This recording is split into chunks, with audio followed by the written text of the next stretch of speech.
Kelistrikan, muatan listrik, arus, dan tegangan listrik. Halo, assalamualaikum warahmatullahi wabarakatuh teman-teman. Perkenalkan, nama aku Tasya Almailani dengan NIM 860199776, jurusan PGSD UT Bandung. Nah, di sini saya akan mempraktikumkan tentang kelistrikan. Untuk lebih jelasnya, mari kita simak Muatan listrik videonya ya, adalah teman-teman. sifat dasar dari partikel-partikel subatomik yang menyebabkan mereka berinteraksi dengan medan listrik.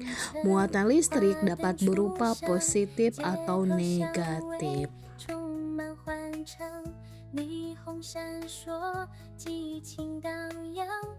Berikut adalah praktikum yang menunjukkan adanya muatan listrik, di mana adanya muatan listrik suatu benda yang timbul dari sifat muatan serta memperlihatkan adanya gaya elektrostatika dua benda bermuatan. Saat plastik digosokkan ke baju dan kemudian didekatkan ke bola pingpong, maka terjadi gaya tarik-menarik. Ketika plastik digosokkan ke dalam bola pingpong, terjadi gerakan tolak-menolak. Kalau plastik dan benang jahit didekatkan, terjadi gerakan tarik-menarik. Untuk benang jahit dan benang jahit terjadi gerakan tolak-menolak. Berikutnya kita akan melihat gerakan tarik-menarik pada sisir yang digosokkan kepada rambut, kemudian didekatkan kepada kertas.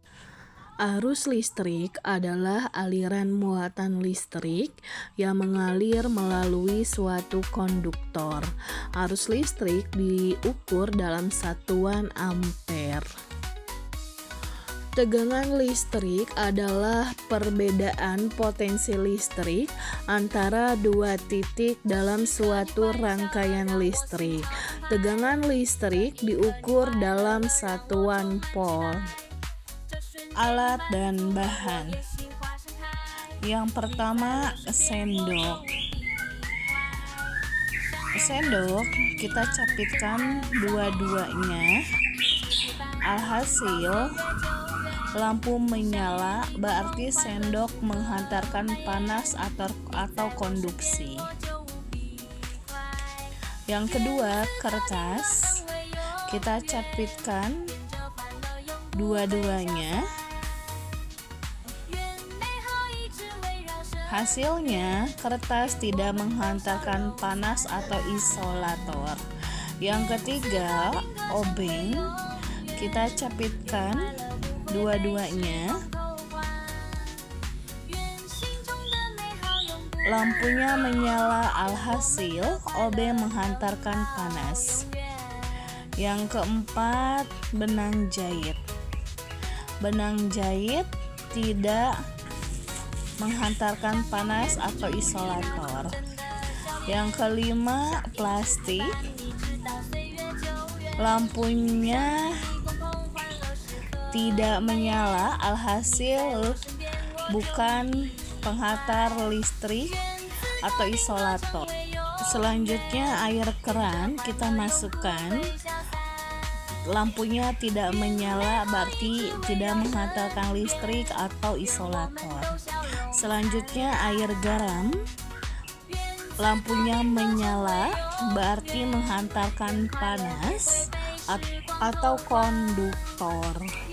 Yang kedua, tegangan listrik, alat dan bahan. 3 baterai AA, 2 capitan, dan lampu bohlam 12 volt. Pada percobaan pertama, kedua kabel disatukan pada kutub positif, artinya tidak ada tegangan listrik, sehingga pada rangkaian tersebut lampu tidak menyala.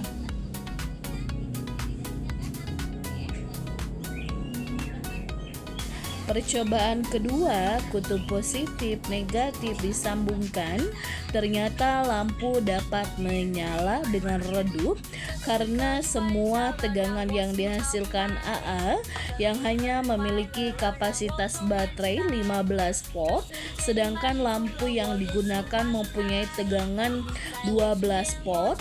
Hal ini berarti daya baterai kurang cukup menyalakan lampu dalam kapasitas terang. Yang ketiga, baterai ditambahkan 1 buah, kemudian disusun secara seri. Ternyata lampu dapat menyala terang karena baterai yang dirangkai secara seri akan menghasilkan tegangan yang lebih besar, yaitu 3 volt, sehingga mampu menyalakan lampu sebesar 2 volt.